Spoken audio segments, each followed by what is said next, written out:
Question 12.33. A spaceship of mass m is located between two planets of masses m1 and m2. The distance between the two planets is L, as shown in the figure. Assume that L is much larger than the radius of either planet. What is the position of the spacecraft given as a function of L, m1 and m2 if the net force on the spacecraft is 0? So here in this question, you have two planets of masses m1 and m2.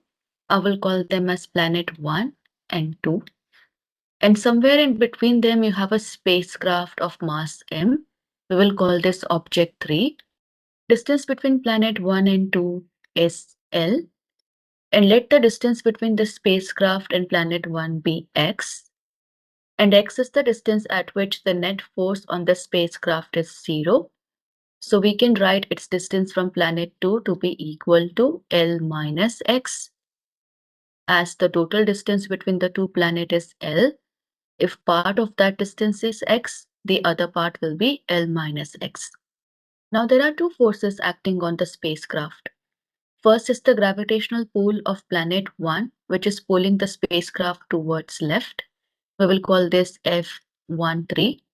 And then the gravitational pull of planet 2 to the right. We will call this F23. If the net force on the spacecraft has to be 0, that means these two forces must be equal in magnitude and opposite in direction. So we can write for the magnitude of these two forces as force F13 to be equal to F23.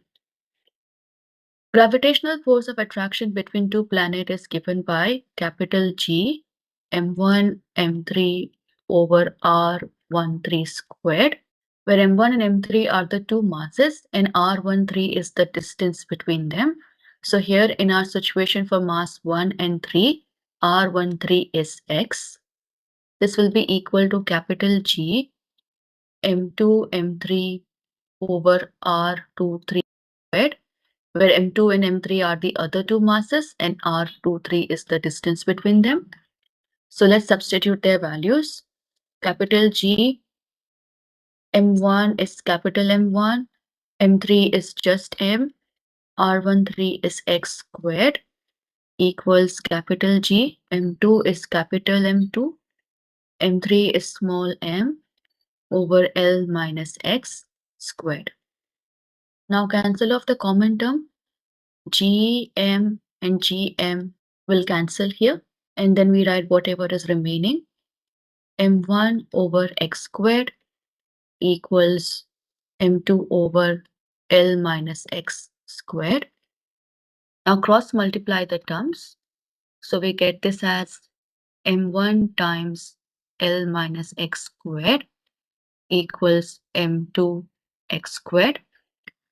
Now I'm going to divide by M1 on both sides. So we get L minus x the whole squared equals m2 over m1 x squared.